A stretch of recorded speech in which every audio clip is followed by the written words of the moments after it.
Assalamualaikum warahmatullahi wabarakatuh.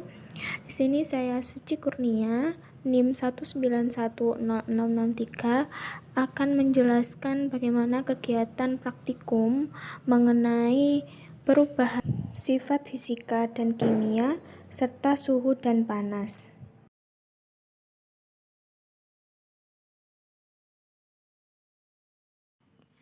Alat dan bahan yang dibutuhkan yakni lilin, gelas transparan, piring, air, dan pewarna makanan.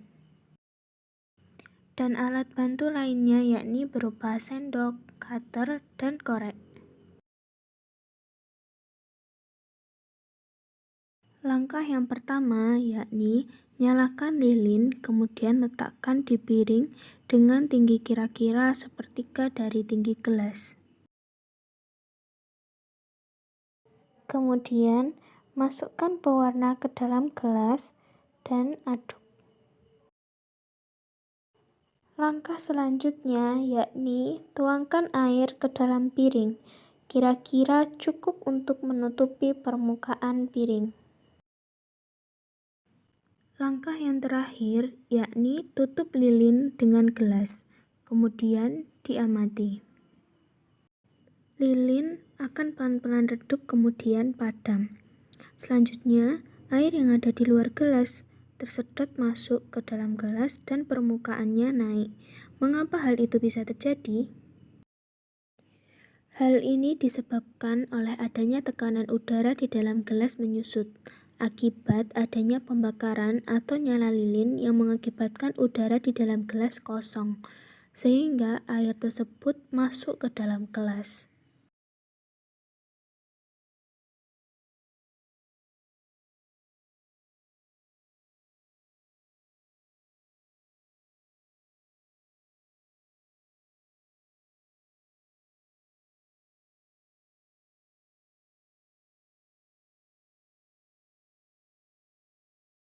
Alat dan bahan yang dibutuhkan yang pertama adalah gelas, air, minyak, pewarna makanan, garam, dan sabun cuci.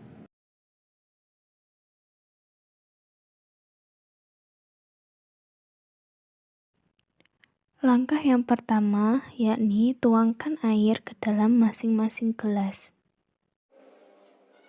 Langkah yang kedua, masukkan minyak goreng ke dalam masing-masing gelas hingga gelas terisi kira-kira 3/4. Selanjutnya, tuangkan pewarna makanan secukupnya ke dalam masing-masing gelas.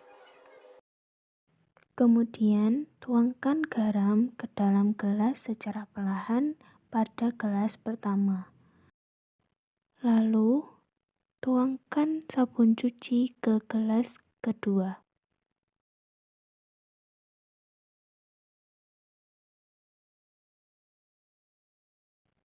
Kemudian diamati. Setelah diamati, tidak ada perubahan di antara dua gelas tersebut.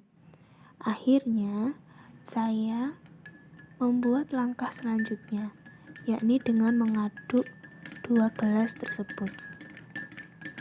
Perhatikan pada gelas pertama, garam yang ada di dalam campuran tersebut tidak dapat mencampurkan air dengan minyak, maka dalam gelas pertama akan terlihat pemisahan antara air yang sudah tercampur dengan pewarna memisah dari minyak. Air sering bercampur dengan cairan lainnya untuk membentuk suatu larutan. Namun, untuk minyak hal itu tidak dapat terjadi, karena molekul air sangat tertarik satu sama lain. Demikian pula dengan minyak, karena mereka lebih tertarik pada molekul mereka sendiri, sehingga keduanya tidak dapat bercampur. Minyak yang memiliki berat jenis lebih rendah akan selalu berada di atas permukaan air. Sedangkan pada gelas kedua yang dituangi sabun cuci, air, minyak, dan pewarna dapat tercampur. Hal ini karena sabun cuci bersifat dapat berikatan dengan air dan minyak, sehingga membantu mereka bercampur satu sama lain, sehingga membentuk suatu emulsi.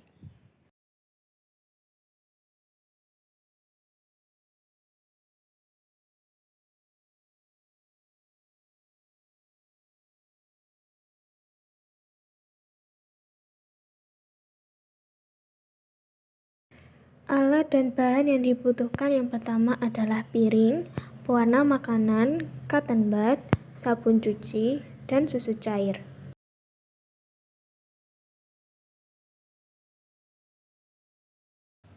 Langkah yang pertama adalah tuangkan susu cair ke dalam piring.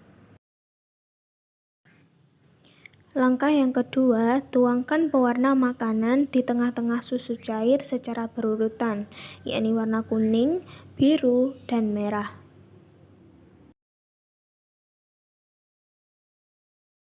Langkah selanjutnya, yakni masukkan cotton bud yang terkena sabun cuci di tengah-tengah pewarna makanan. Kemudian diamati. Larutan susu dan larutan pewarna sebelum terkena cotton bud yang diolesi sabun cuci tidak dapat menyatu, karena susu mengandung lemak dan pewarna tidak dapat larut dalam lemak. Setelah terkena cotton bud yang diolesi sabun cuci, pewarna bisa menyebar di larutan susu dan tercampur dengan merata.